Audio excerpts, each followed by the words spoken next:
You guys already know where we're starting here, right? We got to start with Kevin Durant because 50 days since the trade request. I guess since we're still in this stalemate, the question is, in the last 50 days, what have we learned here, Nick? Not much. This is the NBA's version of Instagram versus reality. Because the Nets thought that everybody was going to come and say, oh, we'll give you everything for KD. And the reality is that has not been the case. And guys, I still have not seen a deal materialize where a team can give up what it wants to get Kevin and then still be at a title contention level, because they're going to have to gut everything to make it happen for what the Nets want. So the short part of this, Malika, is I still don't expect anything to happen anytime really soon. And the league is waiting, but having lived through that Jimmy Butler, Minnesota saga where he came in and said, I want out, and they didn't move him, and that hovered over everything.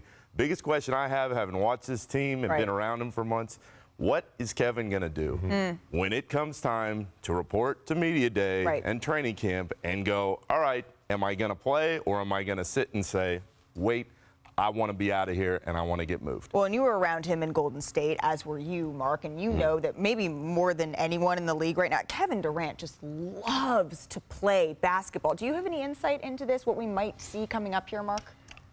The one thing that's been very curious to me is that he's been hanging out a lot with James Harden. You know, they went to the Travis Scott concert in London, and I actually got a call from an agent the other day who was asking me, man, are you hearing anything with Philly?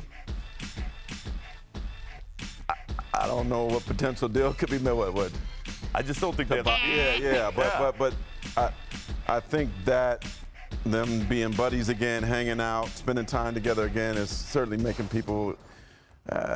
Everything seems a long shot right now, but them hanging out right now probably brings speculations to the Sixers all of a sudden. Well, and we can speculate all you want, but Kevin Durant has 4 years left on his contract. Absolutely. He's not in control. This is not free agency. This is not a situation where he has the leverage of, I'm choosing the destination, send me where I want to go.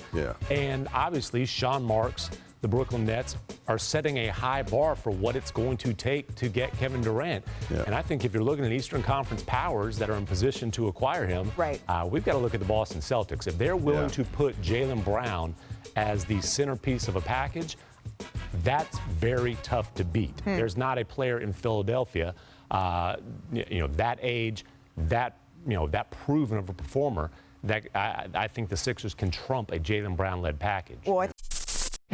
Thank you for watching ESPN on YouTube. For live streaming sports and premium content, subscribe to ESPN+.